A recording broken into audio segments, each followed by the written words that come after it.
ನಮಸ್ಕಾರ ವಿದ್ಯಾರ್ಥಿಗಳೇ. ಸೊ ಇವತ್ತು ನಾವು ರಸಾಯನಶಾಸ್ತ್ರಕ್ಕೆ ಸಂಬಂಧಿಸಿದ ಕೆಲವು ಉಪಕರಣಗಳನ್ನ ಪರಿಚಯ ಮಾಡ್ಕೊಳ್ಳೋಣ. ಕಳೆದ ತರಗತಿಯಲ್ಲಿ ಕಳೆದ ಪ್ರಯೋಗಾಲಯದಲ್ಲಿ ನಾವು ಕೆಲವು ಉಪಕರಣಗಳನ್ನು ಏನ್ ಮಾಡಿದ್ವಿ, ಪರಿಚಯ ಮಾಡಿದ್ವಿ. ಇವತ್ತು ಕೆಲವು ಉಪಕರಣಗಳನ್ನು ಪರಿಚಯ ಮಾಡ್ಕೊಳ್ಳೋಣ. ಸೊ ಇದು ಕೋನಿಕಲ್ ಫ್ಲಾಸ್ಕ್. ಫಸ್ಟ್ ತರಗತಿ ಅಲ್ವಾ, ಕೋನಿಕಲ್ ಫ್ಲಾಸ್ಕ್ ಹೇಳಿ ಅನ್ಸುತ್ತಾ? ಕೋನಿಕಲ್ ಫ್ಲಾಸ್ಕ್ ಅಂತ ಕರಿತೀವಿ. ಓಕೆ, ಇಲ್ಲಿ ನೋಡಿ, ಇದು ಕೋನಿಕಲ್ ಅಂದ್ರೆ ಕೋನದ ಆಕಾರದಲ್ಲಿ. ಕೋನ್ ಐಸ್ ಕ್ರೀಮ್ ಅಂತೀವಲ್ಲ, ಐಸ್ ಕ್ರೀಮ್ ಇರುತ್ತಲ್ಲ ಅಲ್ವಾ, ಹಿಂಗಿರುತ್ತೆ ಐಸ್ ಕ್ರೀಮ್. ಸೊ ನಾವು ಈ ಉಲ್ಟಾ ಇದೆ. ಇದು ಕೋನಿಕಲ್ ಫ್ಲಾಸ್ಕ್. ಕೋನ್ ಅಂದ್ರೆ ಶಂಕು ಅಂತೀವಲ್ಲ, ಶಂಕಾಕಾರ ಅಥವಾ ಕೋನ್ ಆಕಾರ. ಇದು ಕೋನಿಕಲ್ ಫ್ಲಾಸ್ಕ್. ಸೊ ಇದು ನಾವು ವಿವಿಧ ಪ್ರಯೋಗಗಳಲ್ಲಿ ಬಳಸ್ತೀವಿ. ಸೊ ಯಾವ್ದಾದ್ರು ದ್ರಾವಣಗಳನ್ನ ಮಿಶ್ರಣ ಮಾಡುವಾಗ, ಹೌದಾ, ಸೊ ಬೇರೆ ಬೇರೆ ಪ್ರಯೋಗಗಳಿಗೆ ಅನೇಕ ರೀತಿಯ ದ್ರಾವಣಗಳನ್ನ ಹಾಕ್ಲಿಕ್ಕೆ ಬೇರೆ ಬೇರೆ ಪ್ರಯೋಗಗಳಿಗೆ ಬಳಸ್ಕೊಳ್ತೀವಿ. ಅಥವಾ ಲೋಹ, ಆಮ್ಲದೊಡನೆ ವರ್ತನೆ, ಈ ತರ ಸಾಕಷ್ಟು ಪ್ರಯೋಗಗಳಿಗೆ ನಾವು ಅದನ್ನ ಬಳಸ್ಕೊಳ್ತೀವಿ. ಈ ಕಡೆ ಗಮನಿಸಿ, ಹೆಸರು ವೆರಿ ಗುಡ್. ನೆಕ್ಸ್ಟ್ ಯಾವುದು? ಲಾಳಿಕೆ. ಸೊ ಲಾಳಿಕೆ ಅಂದ್ರೆ ಫನಲ್. ಇಲ್ಲಿದೆ ನೋಡಿ, ಫನಲ್, ಲಾಳಿಕೆ ಅಂತ ಕರೀತೀವಿ. ಸೊ ಇಲ್ಲಿ ಲಾಳಿಕೆ, ಇದು ಸಣ್ಣ ಲಾಳಿಕೆ ಇದೆ. ಓಕೆ, ಬೇರೆ ಬೇರೆ ಸೈಜಿನ ಲಾಳಿಕೆಗಳು ಇದಾವೆ. ಓಕೆನಾ? ಸೊ ನೋಡಿ, ಇದು ಗಾಜಿನ ಲಾಳಿಕೆ, ದೊಡ್ಡ ಲಾಳಿಕೆ.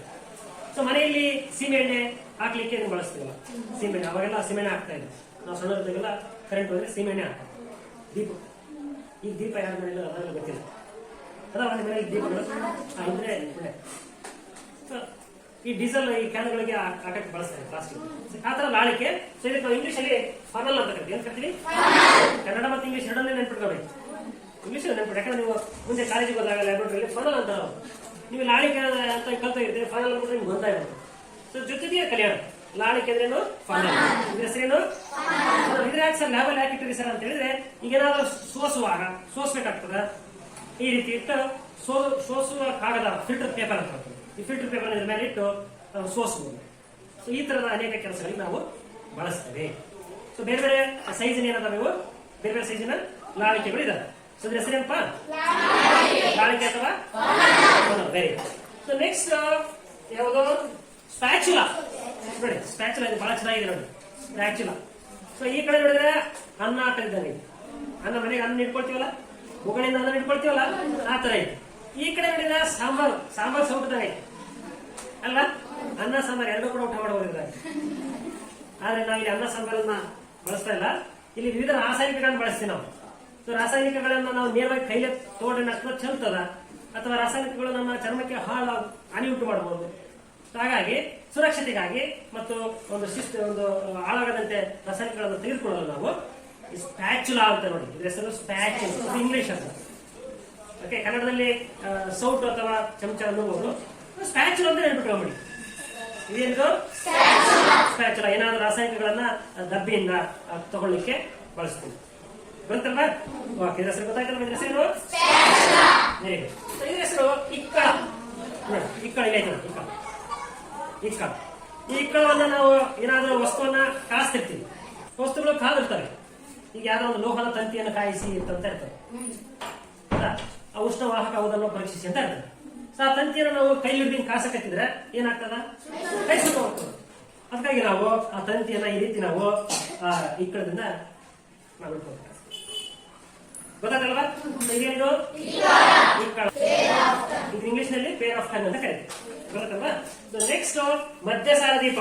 ಇಲ್ಲಿ ನೋಡಿ ಮಕ್ಕಳು, ಮಧ್ಯಸಾರ ದೀಪ. ಮಧ್ಯ ಅಂದ್ರೇನು?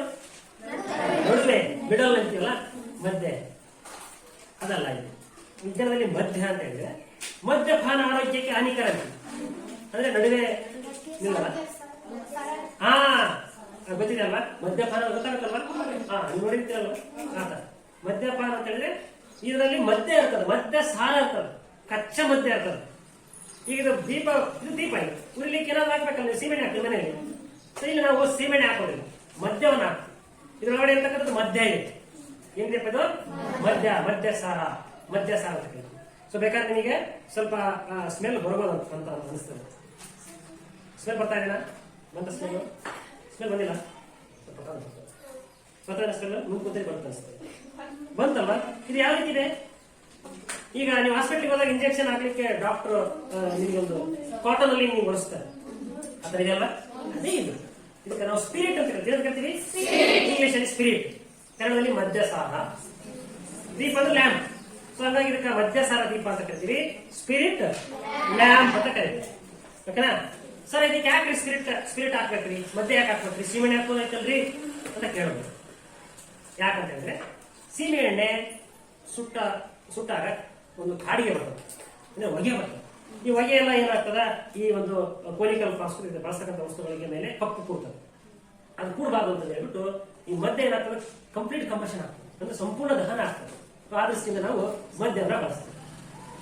ಗೊತ್ತಾಯ್ತಲ್ವಾ ಮದ್ಯವನ್ನ ಯಾಕೆ ಬಳಸ್ತೀವಿ ಅಂತ? ಇದು ಸಂಪೂರ್ಣವಾಗಿ ದಹನ ಆಗ್ತದ, ಹೊಗೆಯನ್ನು ಉಂಟು ಮಾಡಲ್ಲ. ನೀವು ಮನೆಯಾಗ ಕಟ್ಟಿಗೆಯಲ್ಲೂ ಅಡಿಗೆ ಮಾಡಬಹುದು, ಗ್ಯಾಸ್ ಅಲ್ಲೂ ಅಡಿಗೆ ಮಾಡಬಹುದು. ಎಲ್ಲರೂ ಗ್ಯಾಸ್ ಅಲ್ಲಿ ಅಡಿಗೆ ಮಾಡಕ್ಕೆ ಇಷ್ಟಪಡ್ತೀರಾ, ಕಟ್ಟಿಗೆ ಇಷ್ಟಪಡ್ತೀರಾ? ಗ್ಯಾಸ್ ಅಲ್ಲಿ. ಕಟ್ಟಿಗೆಯಲ್ಲಿ ಮಾಡಿದ್ರೆ ಬರೀ ಮುಸುರಿ ತಿಕ್ಕೋದಾಗ್ತದೆ ದಿನ ಪೂರ್ತಿ. ಯಾಕಂದ್ರೆ ಕಳ್ಳಾಗೆಲ್ಲ ಕಪ್ಪು ಕಾಡಿಗೆ ಕೊಂಡ್ಕೊಡ್ತದೆ, ಹೊಗೆ ಕೊಂಡ್ಕೊಡ್ತದೆ. ಗೊತ್ತಾಯ್ತಲ್ಲ ವ್ಯತ್ಯಾಸ? ಇದು ಸ್ಪಿರಿಟ್ ಲ್ಯಾಂಪ್. ಇದು ಉರಿತದ ನೀವು ಸರ್, ಮಧ್ಯೆ ಹಾಕಿದ್ರೆ ಉರಿತದೇನ್ರಿ ಅಂತ ಡೌಟ್ ಇರ್ಬೋದು ನಿಮ್ಗೆ. ಬೇಕಾದ್ರೆ ಹಚ್ಚಿ ತೋರಿಸ್ತೀನಿ. ಇದು ಮಧ್ಯೆ ಏನಾಗ್ತದ, ಉರಿತದ. ಸೊ ಇದು ಕಟ್ಟಿ ಪೆಟ್ಟಿಗೆ ಗೊತ್ತಿದೆ ಅಲ್ಲ, ಇದು ಕಟ್ಟಿ ಪೆಟ್ಟಿಗೆ.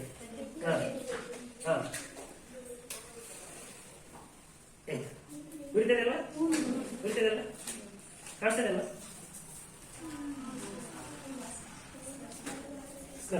ಇದನ್ನ ಮುಚ್ಚುವಾಗ ಈ ರೀತಿ ನಾವು ಮುಚ್ಚಿ ಟೈಟ್ ಮಾಡಬೇಕಾಗ್ತದೆ. ಸೋರಲ್ಲಿ ಮುಚ್ಚಲಾರ್ದ ಇಟ್ರೆ ಏನಾಗ್ತದ?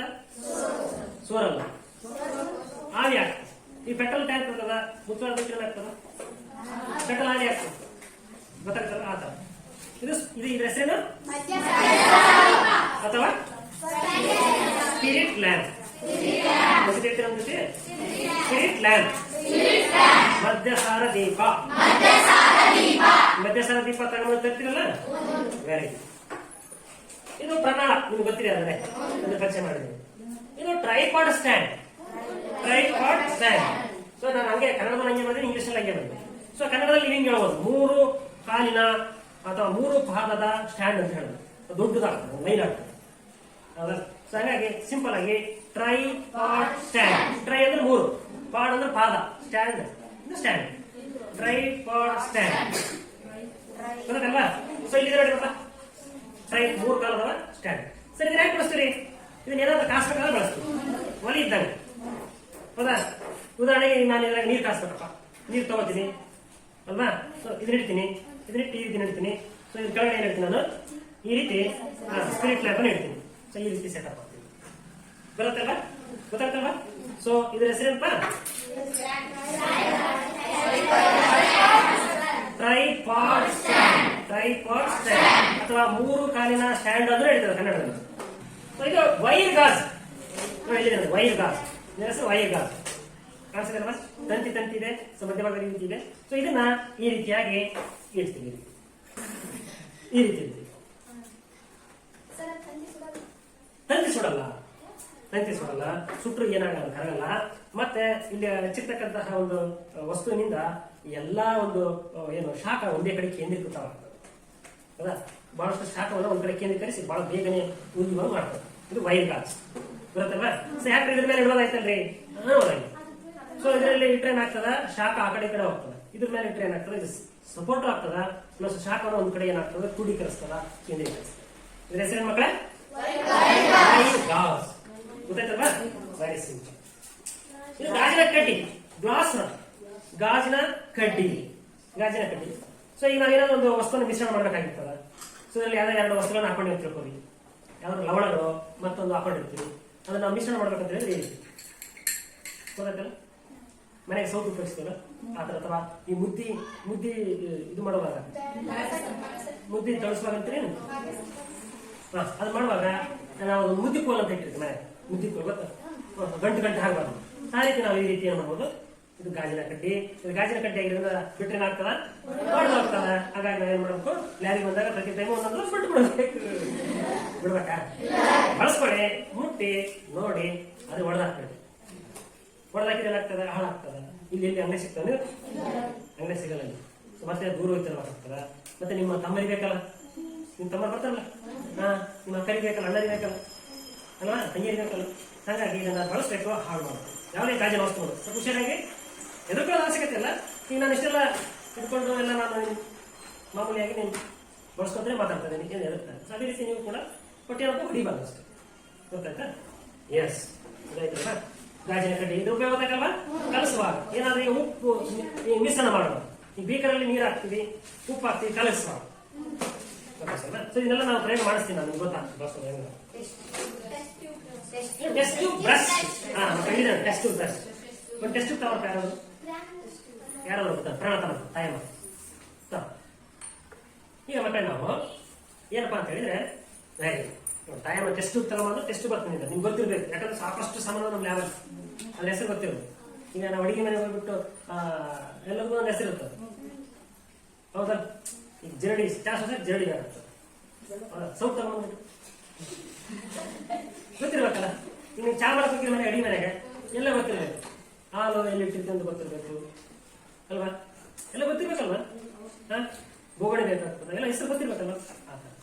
ಇದು ಎದಕ್ಕೆ ಬೇಕಾಗುತ್ತೆ ಟೆಸ್ಟ್ ಗೊತ್ತಿದ್ರೆ ಇದಾಗ ಏನೋ ಪ್ರಯೋಗ ಮಾಡಿರ್ತೀವಿ, ಹೌದಾ? ಅಲ್ಲಿ ಓಸತ ತೋರಿಸಿದ್ದೀನಿ, ನಾನು 10ನೇ ಕ್ಲಾಸ್ ಪ್ರಯೋಗ ಮಾಡಿ ಹಂಗೆ ಬಿಡ್ಬೇಕಾದ್ರೆ ನಮ್ಗೆ ಸಂಬಂಧ ಇಲ್ಲಪ್ಪ, ತೊಳೆಯೋದು ಬೇಡ ಅಂತಂದ್ರೆ ಹಂಗೆ ಬಿಡ್ಬೇಕು. ಹಂಗೆ ಬಿಡ್ಬೇಕಾ? ಅದನ್ನ ಯಾರು ಒಬ್ಬರಿಬ್ರು ಹೇಳ್ಕೊಡ್ತೀನಿ ಹೆಂಗೆ ತೊಳಿಬೇಕಂತ. ಸೊ ನೀವು ಅದನ್ನ ಹುಷಾರಾಗಿ ತೊಳೆದು ಆಮೇಲೆ ಸಾಬೂನು ಹಾಕೊಂಡು ಏನಾದ್ರು ರಾಸಾಯನಿಕಗಳನ್ನು ಮುಟ್ಟಿದ್ರೆ ಅಲ್ಲಿ ನಾನು ಹ್ಯಾಂಡ್ ವಾಶ್ ಇಟ್ಟಿದ್ದೀನಿ. ಯಾವಾಗಲೂ ಒಂದು ಹ್ಯಾಂಡ್ ವಾಶ್ ಇರ್ತದ, ಇಲ್ಲ ಸೋಪ್ ಇರ್ತದ, ಒಂದು ಬಕೆಟ್ ನೀರು ಯಾವಾಗಲೂ ಇರ್ತದೆ ಲ್ಯಾಬ್. ಮುಟ್ಟಿ ಏನಾದ್ರು ಕೆಲಸ ಮಾಡಿದ್ರೆ ನೀಟಾಗಿ ಕೈ ತಗೊಂಡು ಹೋಗಿ ಊಟ ಮಾಡ್ತಾರೆ, ಉಟ್ಕೊಂಡು ಹಂಗೆ ಹೋಗ್ಬೋದು. ಮತ್ತೇನು ತಿನ್ನಬಾರ್ದು, ಹುರಿಗಾಲಕ್ಕೆ ಬಂದಾಗ ಏನಾದ್ರು ತಿನ್ನೋದು ಎಲ್ಲ ಮಾಡ್ಕೊಂಡು, ಗೊತ್ತಾಯ್ತಾ? ಸೊ ಈ ರೀತಿ ಸಾಬೂನು ಕೂಡ ಹಾಕೊಂಡು ಈ ರೀತಿ ಎಲ್ಲ ನೀಟಾಗಿ ಎಲ್ಲ ಏನು ಮಾಡೋದು, ವಾಶ್ ಮಾಡೋದು. ಸೊ ನೀವು ಜೋರಾಗಿ ವಾಶ್ ಮಾಡಿದೆ ಅಂತ ಹೇಳಿದ್ರೆ ಇದು ಹೊಡೆದು ಹೊಸದಾಗ್ತದೆ, ಹೊಡೆದೇನಾಗ್ತದೆ ಹೊಸದಾಗ್ತದೆ. ಆ ರೀತಿ ಹೊಸದು ಮಾಡೋದು ಹೇಳ್ತೀನಿ ಕಲ್ದಲ್ವಾ? ಸೊ ಇದಾಗ ನೀರು ಹಾಕ್ಬಿಟ್ಟು ಹಿಂಗೆ ತೊಳೆದು ಇದಷ್ಟು ತೊಳೆದು ಒಂದ್ ಕಡೆ ಇಡಬೇಕು ನೀಟಾಗಿ. ಸೊ ಇದನ್ನ ತೊಳೆದು ಯಾವ ರೀತಿ ಇಡಬೇಕು? ಇದನ್ನ ಎಷ್ಟು ಸ್ಟ್ಯಾಂಡಲ್ಲಿ ಬೋರ್ಲ್ ಹಾಕ್ಬೇಕು. ನಾನು ಹೊಸತ್ತು ಹೇಳಿದ್ದೀನಿ, ಎಷ್ಟು ಸ್ಟ್ಯಾಂಡಿಗೆ ಬೋರ್ಲ್ ಹಾಕ್ಬೇಕು. ತೊಳೆದಾಗ ನೀವೆಲ್ಲ ಬೊಗಣಿ ಎಲ್ಲ ಕಪ್ ಗಿಪ್ ಎಲ್ಲ ತೊಳೆದು ಬೋರ್ಲ್ ಹಾಕ್ತೀವಿ, ನೀರೆಲ್ಲ ಇಟ್ಕೊಳ್ಳಿ ಅಂತ. ಅದೇ ತರ ಇನ್ನೇನಿಲ್ಲ. ಮತ್ತೇನಪ್ಪ ಅಂದ್ರೆ ಪಿಂಗಾಣಿ ಬಾಟ್ಲ, ಚೈನಾ ಡಿಶ್ ಅಂತ ಕರಿತೀವಿ. ಚೈನಾ ಪಿಂಗಾಣಿ ಮಾಡಿರ್ತಾರೆ, ಸೆರಾಮಿಕ್, ಇಂಗ್ಲಿಷ್ ಸೆರಾಮಿಕ್ ಅಂತ ಕರಿತೀವಿ. ಪಿಂಗಾಣಿ ಚೈನಾ ಡಿಶ್ ಅಂತ ಕರಿತೀವಿ. ಚೈನಾ ದೇಶದಲ್ಲಿ ಫೇಮಸ್, ಅಲ್ಲಿ ಜಾಸ್ತಿ ಬಳಸ್ತಾರೆ. ಚೈನಾ ಡಿಶ್ ಚೈನಾ ದೇಶದಲ್ಲಿ ಇದು ಸಿರಾಮಿಕ್ ಇದು. ಓಕೆ, ಈ ಸಿರಾಮಿಕ್ ಇದು. ಸೊ ಇದನ್ನ ಏನ್ ಮಾಡ್ತೀವಿ? ಕಾಸ್ಲಿಕ್ಕೆ ಇದು ಹೊಡೆಯಲ್ಲ, ಬೇಗ ಹೊಡೆಯಲ್ಲ, ಎಷ್ಟು ಕಾಸಿ ಹೊಡೆಯಲ್ಲ, ಹೌದಾ? ಬಹಳ ಟೆಂಪರೇಚರ್ ಇಂದ ಕಾಸಿ ಹೊಡೆಯಲ್ಲ. ಸೊ ಇದ್ರಾಗ ಹಾಕಿ ನಾನು ಹಾಕಿ ಏನು ಮಾಡೋದು? ಕಾಸ್ಲಿಕ್ಕಾಗ್ತದ. ಹಿಂಗಿರ್ಬೇಕು, ಈ ವೈರ್ ಗಾಜು ಇರಬೇಕು. ಇದ್ರ ಹೆಸರು ವೈರ್ ಗಾಜು, ಸಾರಿ ಪೈಪರ್ ಸ್ಟ್ಯಾಂಡ್, ವೈರ್ ಗಾಜು ಹಿಂಗಿಟ್ಟು ಇಲ್ಲಿ ಬೆಂಕಿ ಹೆಚ್ಚಿ ಕಾಸು, ಗೊತ್ತಲ್ಲ? ಎಸ್, ಇದು ಚೈನಾ ಡಿಶ್. ಬೇರೆ ಕೆಲಸಕ್ಕೆ ಮಿಶ್ರಣ ಮಾಡಲಿಕ್ಕೆ ನೀವು ಮನೆಗೆ ಒಂದು ಬೋಗಣೆ ಇದ್ದರೆ ಎಲ್ಲದಕ್ಕೂ ಉಪಯೋಗಿಸಿ. ಬರೀ ಅನ್ನ ಮಾಡಕ್ಕೆ ಉಪಯೋಗಿಸಿ ಅಂತಲ್ಲ, ಸಾಂಬಾರು ಮಾಡ್ಬೋದು, ಚಹಾ ಮಾಡ್ಬೋದು, ಹಾಲು ಕಾಸ್ಬೋದು. ಹಾಲು ಕಾಸೋದು ಇರ್ತದ, ಸಾಂಬಾರು ಮಾಡೋದು ಇರ್ತದೆ, ಅದನ್ನ ಬಿಡ್ಬೋದು. ಅದೇ ನಿಮ್ಗೆ ಗೊತ್ತಾಗ್ತದೆ. ಈ ಸಾಂಬಾರು ಮಾಡೋ ಬೋಗಣಿಯಲ್ಲಿ, ಡಬರಿಯಲ್ಲಿ, ಪಾತ್ರೆಯಲ್ಲಿ ನಾವು ಏನಾದ್ರು ಚಹಾ ಮಾಡಿದ್ರೆ ಚಹಾ ಖಾರ ಆಗ್ತದೆ, ಹೌದಾ? ನೀವು ಅನುಭವ ಆಗಿದೆ, ಅವೆಲ್ಲ ಪ್ರಯೋಗ ಮಾಡಿದ್ರೆ ಮಾತಾಡೋಣ. ಇದಾದ್ಮೇಲೆ ಇಟ್ಟೆ ಇಲ್ಲ ನೋಡಿ, ಜ್ಯೂಸ್ ಕುಡಿಯೋದು. ಜ್ಯೂಸ್ ಕುಡಿಯೋಕ್ಕಾದ್ರೆ ಬರ್ಬೇಕಲ್ಲ, ಯಾವ ಹೋಗು ಅಂಗಡಿಗೆ ಹೋಗ್ಬೇಕಾ, ಜ್ಯೂಸ್ ತಗೋಬೇಕಾ? ಸರ್ ಜ್ಯೂಸ್ ತಂದು ಟಿಪ್ಪೆಟ್ ಕೊಡಿ. ಟಿಪ್ಪೆಟ್ ಅದ ಮಕ್ಕಳೇ, ಇದು 50 ml ಟಿಪ್ಪೆಟ್, 50 ml ಅಡಿಕೆ. ಈಗ ಯಾವ ಪ್ರಯೋಗಗಳಲ್ಲಿ 50 ml ನೀರನ್ನು ತೆಗೆದುಕೊಳ್ಳಿ ಅಂತ, 50 ml ಏನೋ ತಗೋರಿ ಅಂತ ಹೇಳ್ತಾರೆ. ಕಾಪರ್ ಸಲ್ಫೇಟ್ ದ್ರಾವಣ ತಗೋರಿ ಅಂತ ಹೇಳ್ತಾರೆ. ಸೊ ಅವಾಗ ಅದನ್ನ ಹೆಂಗೆ ಅಳತೆ ಮಾಡೋದು? ಸೊ ಇದ್ರಾಗ ನಾವು ದ್ರಾವಣನ ಹಿಂಗಿಟ್ಟು ನೀರು ತಗೊಂಡು ತೋರಿಸ್ತೀನಿ. ನೀರು ತಗೊಂಡು ನೀರು ಬೀಕರ್ ತಗೊಂಡು ಯಾರೋ ಬೀಕರ್ ತಗೊಂಡು ಯಾರೋ ಬರ್ತಾರೆ. Very good, very good. ನಿನ್ನ ಹೆಸರೇನ? ಭೀಮರಾಯಿ ಗೊತ್ತಾಗಿತ್ತು ಅಂದ್ರೆ ಬೀಕರ್ ಗೊತ್ತಾಗಿತ್ತು. ವೆರಿ ಗುಡ್, ಇದು ಬೀಕರ್. ನೀರು ಹಾಕಪ್ಪ. Very good, very good. ಮಕ್ಕಳ ಇದನ್ನ ಹೆಂಗೆ ಉಪಯೋಗಿಸ್ಬೇಕಂದ್ರೆ ಹೇಳಿದ್ರೆ ಪಿಪ್ಪೆಟ್ ಇದೆಯಲ್ಲ, ಇಲ್ಲೊಂದು ಮಾರ್ಕ್ ಇದೆ, ಈ ಮಾರ್ಕ್ ಪ್ರಮಾಣ ಎಳಿಬೇಕು. ನಿಮಗೆ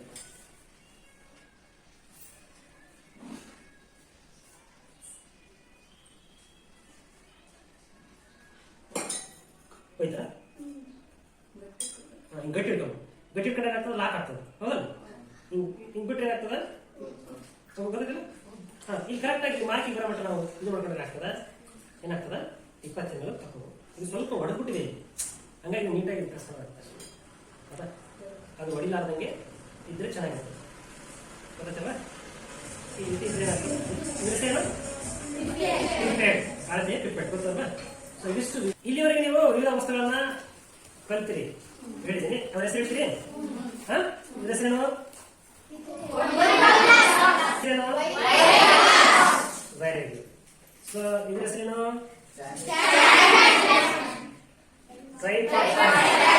ಟ್ರೈಪಾಡ್ ಸ್ಟ್ಯಾಂಡ್. ಇದರ ಹೆಸರೇನು? ಲಾಳಿಕೆ. Funnel. Very good. English very good. Funnel. Very good. ಅದನ್ನ ನೆನ್ಪಿಟ್ಕೋಬೇಕು. ಇದೇನು? ಇಂಗ್ಲಿಷ್ ಅಂತೀವಿ. Very good. Pair of tong ಅಂತ ಕರಿತೀವಿ. ಇದೇನದು? ನೋಡ್ಕೊಂಡು ಹೇಳಬಾರದು. ಇದೇನಿದು? Very good. ಸೊ ಎಲ್ಲರಿಗೂ ಗೊತ್ತಾಗಿದೆ ಅಲ್ವಾ? ಸುಮಾರು ಒಂದು 10 ರಿಂದ 12 ಇವು ತಿಳ್ಕೊಂಡಿದ್ರಿ. ಏನು ಇವು? ಯಾವ ವಿಜ್ಞಾನದ ಯಾವ ವಿಭಾಗಕ್ಕೆ ಸಂಬಂಧಪಟ್ಟದ್ವು? Very good. ರಸಾಯನ ಶಾಸ್ತ್ರಕ್ಕೆ ಇಂಗ್ಲಿಷ್ ಆಗಿ ಏನಂತಾರೆ? ಯಾರು ಹೇಳ್ತೀರಿ? ಯಾರು ಗೊತ್ತಿದೆ? ಹೇಳ್ತೀನಿ, ನೆನ್ಪಿಡ್ತೀರಿ? ಕೆಮಿಸ್ಟ್ರಿ, ರಾಸಾಯನ ಶಾಸ್ತ್ರ, ಇವೆಲ್ಲ ರಾಸಾಯನ ಶಾಸ್ತ್ರಕ್ಕೆ ಸಂಬಂಧಪಟ್ಟು. ಗೊತ್ತಾಯ್ತಲ್ವಾ? ಸೊ ನಾಳೆ ಇವನ್ನೆಲ್ಲ ರೆಕಾರ್ಡಲ್ಲಿ ಚಿತ್ರವನ್ನ ಚಂದಾಗಿ ಬರ್ಕೊಂಡು ಬರಬೇಕು. ಸೊ ಗೀರದವ್ರು ಒಂದ್ ಕಡೆ ಗೀರದವ, ಇನ್ನೊಂದ್ ಕಡೆ ಖಾಲಿ ಪೇಜ್ ಐತಲ್ವಾ? ಖಾಲಿ ಪೇಜ್ ಅಲ್ಲಿ 4 ಭಾಗ ಮಾಡ್ಕೊಂಡು ಚಿತ್ರ ಬರ್ಕೊಂಡ್ ಬರ್ಬೇಕು. ಅದಕ್ಕೆ ಸಂಬಂಧಪಟ್ಟಂಗೆ ಇಷ್ಟೊತ್ತನ ಮಾಹಿತಿ ಹೇಳಿದಿನಲ್ವಾ? 2 ಲೈನ್ 3 ಲೈನ್ ನಿಮ್ಗೆ ಎಷ್ಟು ಗೊತ್ತಾಗ್ತದೆ ಅಷ್ಟು ಬರ್ಕೊಂಡ್ ಬರ್ಬೇಕು. ಉದಾಹರಣೆಗೆ ಈಗ ಪ್ರಣಾಳ ಪ್ರಯೋಗಾಲಯದಲ್ಲಿ ವಿವಿಧ ರಾಸಾಯನಿಕಗಳನ್ನು ತೆಗೆದುಕೊಳ್ಳಲು ಬಳಸುತ್ತಾರೆ. ಬರುತ್ತಲ್ವಾ? ಗಾಜಿನ ಕಡ್ಡಿ ಮಿಶ್ರಣ ಮಾಡಲು ಬಳಸುತ್ತಾರೆ. ಈ ತರ ಎಲ್ಲ ಬರ್ಕೊಂಡ್ಬರ್ತೀರಿ? ತಪ್ಪಾದ್ರೂ ಪರವಾಗಿಲ್ಲ, ಬರ್ಕೊಂಬ ನೋಡೋಣ. ಇದು ಅರ್ಥ ಆಯ್ತಲ್ವಾ? Very good.